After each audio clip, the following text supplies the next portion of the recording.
And now, we are finally going to get into our top 5. And Evan Bevins, tell them again what our top 5 is this season. The top 5 skill cards we'd like to see. I have an idea about what I think skill cards should be. Why don't you go ahead and do your best, I don't know, describe what the array of skill cards are that we've got in Marvel. Now, you don't have to go through all of them, but the first major ones we got were Agamotto's spells, I think, which are, some of them are pretty recognizable spells, like Winds of Watum. I've heard Doctor Strange say that a bunch. I know it's your favorite card to play against. And then we have Web Sling, but then we got some general ones like Deafening Chord, which I get it. It makes sense with Spider-Punk, the season it came out, but also just yep, Thor's here playing guitar. So the more general ones bug me. So the ones that I have suggested are all tied to specific characters or moments. Fastball Special is one of my favorites. That is an iconic Marvel move, even though it's usually Wolverine and Colossus. But yeah, I do that. I like to imagine one of my cards hurling another one at somebody. So I tried to tie mine to specific things rather than general stuff. Because Majestic Wing Beat, I've got it in some decks, but it's nobody has any wings. Where's the dragon? I don't know. It bothers me. Not anything actually wrong with it. It just rubs me the wrong way. Although I did make one of mine less specific because it's tied to a character that A, isn't in Marvel Snap, and B, I don't know how many people even know who it is. I decided that would just fit better if they made a card of that character. But that's what I was. So and skill cards, you play them and they disappear, and then they boost up Nicholas Scratch. So yeah, the spells of Merlin or Agamotto are examples. We've got an Astral Projection that has Doctor Strange on it. There's a lot of characters that can do Astral Projection. I like that. But so it's the skill. We're going to get more skill cards. We're getting one now because apparently Sandstorm is a skill you can learn and develop and practice. I think it blows. I think skill does apply to some people, but then just like you said, Sandstorm or action card. Yeah, I don't know. But like I said, I veered off from what skill cards are into what I think they should be, and that informed my top 5. Yeah. I think it should be a recognizable action or something from the comics, not just fart in your general direction. Yeah, that's my top 5. You'll see it's very similar to what you're talking about there. It's either something that a character has done or has said.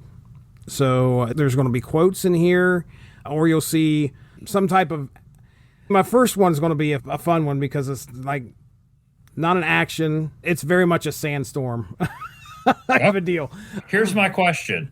Do you think we'll have any overlap? Okay. You beat me to asking you that question. And yes, I think we'll have at least one. We'll have one. And I think I might have one you probably would really have liked to have used. Maybe. Why don't we find out? Let's see. Because I'll start because I'm doing this because it's me. And again, skill cards are just about, we've already established, they could be just about anything you want them to be. All right? So okay. I don't have a cost or anything on these, but I have abilities. So the first one, my number 5, is going to be Punisher's War Van. So you're going to play it. It's going to roll out there. Here's my suggested effect. You play it. It affects 1 cost cards at that location with -2 power. And I don't know how much it's going to cost. It probably should cost a little bit for it to impact 1 cost card so much there. But he comes out. We've talked about how the Punisher should have the opportunity to at least impact some cards like Danger, where he was eliminate a card with less power.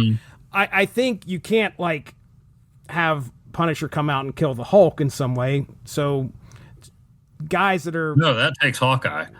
Not the guy with the gun, but the one with the bow and arrow. I'm going to say Punisher's War Van because, by golly, I want Punisher represented somehow in a skill card. And That's my suggestion. So you want to head into your number 5? Yeah. I honestly thought you were going to say Punisher War Journal for some reason. Yeah. Oh, my goodness. I don't know what that would be. It'd be a tough one to come up with the impact for that one. Narrate your turn morosely. Yep, exactly.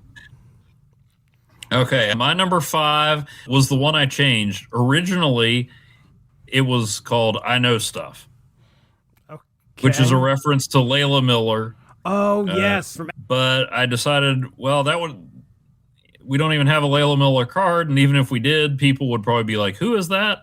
So I changed it to Informant.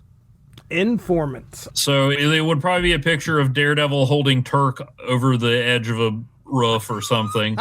Right. And the effect would be, look at the top card of your opponent's deck. Ooh, that'd be neat.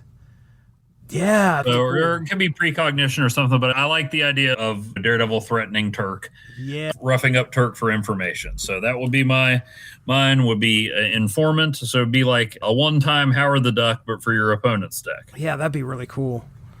All right. Well, then what's your number 4? Number 4 is tied to another character, a favorite of mine. Actually, my favorite character.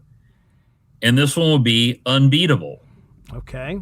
As in the Unbeatable Squirrel Girl. Oh. Cards at this location can't be destroyed next turn. Okay. All right. That's nice. Making it so a little Shang-Chi insurance. Yeah. One and done. Like, okay, I'm making sure this guy stays. Mm-hmm. I like that a lot. All right. There you go. Or maybe with Informant, Shang-Chi's in their deck. My number 4, Gateway Access. With our friend Gateway from the Outback? Okay. Imagine a 1-turn war machine.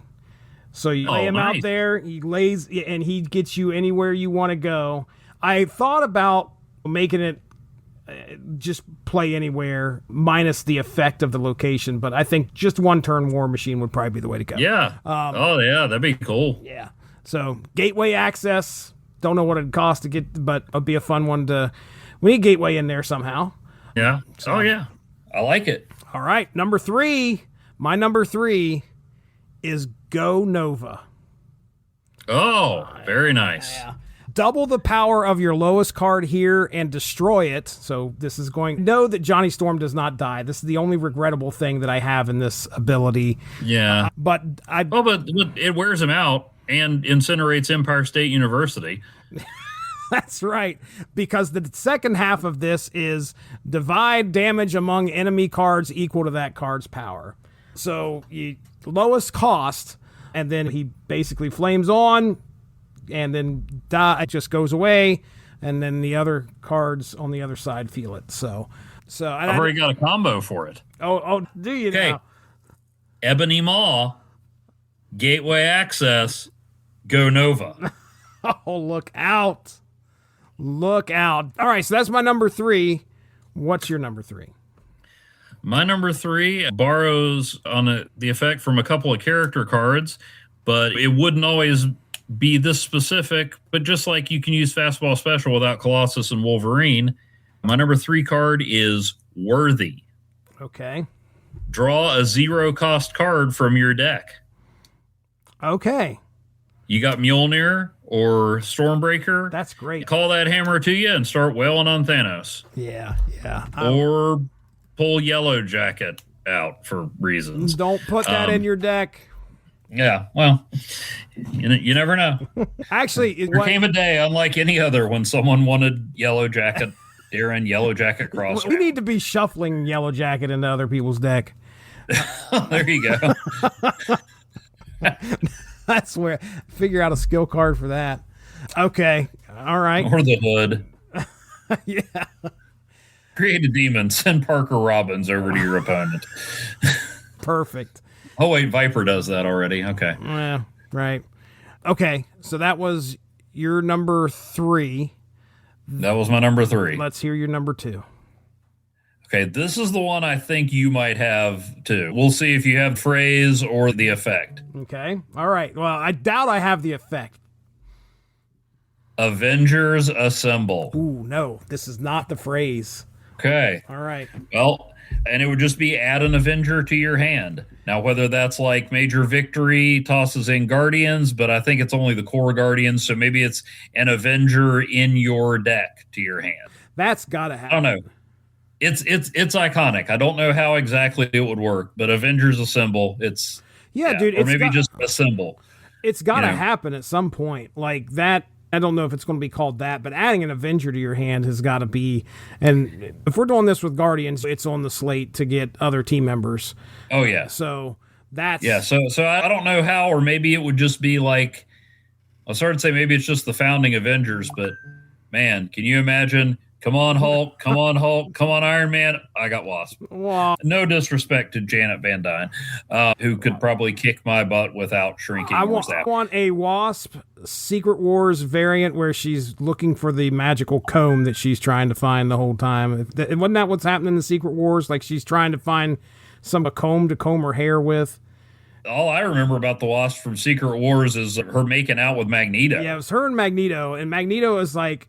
he made her a comb. Yeah, he made her a comb. I want the comb variant of the Wasp from Secret Wars. Yeah, I think as far as like what could actually happen, I think that effect is definitely going to be happening at some point. Okay, I'm really surprised that I did not go with Avengers Assemble. I did not think of that. But now I'm starting to wonder if you've got like... I just switched my number 2 and number 1 because I was worried you were going to pick my number 2, and I think number 1 is where it would be on your list. Okay. But my number 2, I'll tell you, I should have also prefaced this so that you influenced a lot of my skill cards as well, because my number 2 is Say Thee Nay. Oh, nice. Yes. My favorite Thorism. Say Thee Nay. Next turn, one of your opponent's cards costs twice as much, max 6. Yeah, it doesn't go above 6 because we want them to be able... I know Second Dinner would have a problem with somebody not being able to play their 6-cost card on turn 6. Let's just say it's a 1-cost card. It'd be nice to get out there and that guy's planning on playing a Cerebro, and now it costs 6. You're not going to be able to do it next turn. So Say Thee Nay is my number 2. Okay. You ready for my number 1? I am. Clobbering Time. Didn't even think of it. Clobbering Time. Now this one, when I came up with the skill or the effect of this, I was like, this is probably going to happen at some point too. Like there's going to be we're going to get a Richter, or we're going to get we already got Quake, but we're going to get a Richter that does something like this, or something along those lines. Shift the placement of the cards at this location. Oh, nice. So flip them front row to back row, or... Oh, yeah, I like it. So, but I went with... Why Richter? Richter was... When you got Vibraxis right there. Yeah. 1/4 of the Fantastic Force. Oh, gosh. Well, his card, there'll be it would be a variant, a whining variant of Vibraxis. That's what we need. So that was my number 1, Clobbering Time. It's going to come out there. It's going to shake things up. It's the thing. That's his thing. So, all right, what do you got there for your number 1? For my number 1, Jesse, frankly, this will be an excellent time for a musical cue, but unfortunately, we can't do that because of copyright issues. But this would be the first Marvel Snap card where it wouldn't even matter what the sound was. I would hear the music. No matter what. I would hear the music playing. Wait. I think I know what this is going to be. I might possibly know what this is going to be. All right, go ahead. Portal. Okay, maybe I don't. Okay. Let's see. My favorite scene in the Marvel Cinematic Universe and in cinema, period. Avengers Endgame. On your left, Cap. On your left. Portals. All these portals that we didn't even know Doctor Strange could do became the most important thing in the Marvel Cinematic Universe.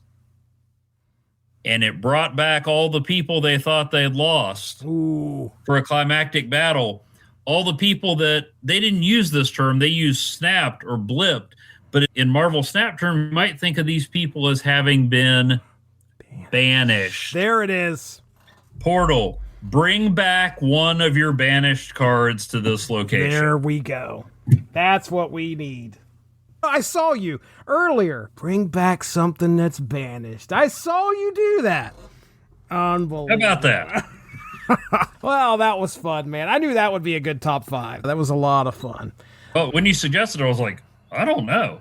And then it started coming. Well, I will tell you that I sat here earlier tonight and I was like, oh man, I'm going to try and look at inspiration from looking at some of the cards that have come out already. And I was like, how am I going to come up with titles for these? What in the world should I use? And I was like, oh, I got it. Let's just start using items. And I was like, oh, Punisher's War Van. All right. And I was like, oh, that seems cheesy. And then I started going like, oh, some of the Go Nova was probably my first one where I was like, that's something that a character does, and there's a big effect that affects everybody. There's so much more out there, too. Like, as hard as it was for us to come up with something, read a comic book, okay? Yeah. Well, with Avengers Assemble, you could do one for the Fantastic Four with Signal Flare. They could do anything with the skill cards, which is pretty cool. I think the hardest part is them going to be coming up with the actual effects of them because they're going to start running out. They got infinite amount of things that they can call it. It's just a matter of coming up with a decent effect that hasn't already been taken. Well, that was fun, man. There we go. That is a good show right there. Let's go ahead and get into plugs. What do you got to plug there, sir? Well, you can, if you like my ideas but can't stand the sound of my voice, you can read my thoughts on various comics and movies over at *51.blogspot.com. I was at our friendly neighborhood comic shop the other day, and I'm a sucker for crossovers. And so this DCKO thing, Ooh. They brought in characters from all over the place, including the only opponent where I could actually find myself rooting for the Joker. Oh, really? Yes, the Joker versus Annabelle. Yes, I heard about that. I didn't read anything about it, but I know I heard about the... Also have a Black Lightning and Plastic Man teaming up against Scorpion and Sub-Zero. Oh, that's odd. And Superman versus Homelander. Now, I did see that. That is a... DC Comics, they're just like... And I hear they're firing on all cylinders, too. I hear the Absolute Batman's doing good. Yeah, so I haven't really been following DCKO, but I'm like, that's too weird. I'm going to kick myself if I don't buy that. Right. I tracked down Punisher meets Archie after 20-some years, so... I'm going to be doing something with that. Mark Radulich, I think you guys have met once or twice. He and I said to him, Mark, I'd really like to talk about Meteor Man. And Mark said, great, we'll do a Black History Month triple feature on the filmography of Robert Townsend. I was like, well, okay, Mark, I don't know. This is an audio show. So in case you've never heard me before declare that my favorite rapper is Weird Al Yankovic, I'm not black. Nevertheless, here we are. Yeah.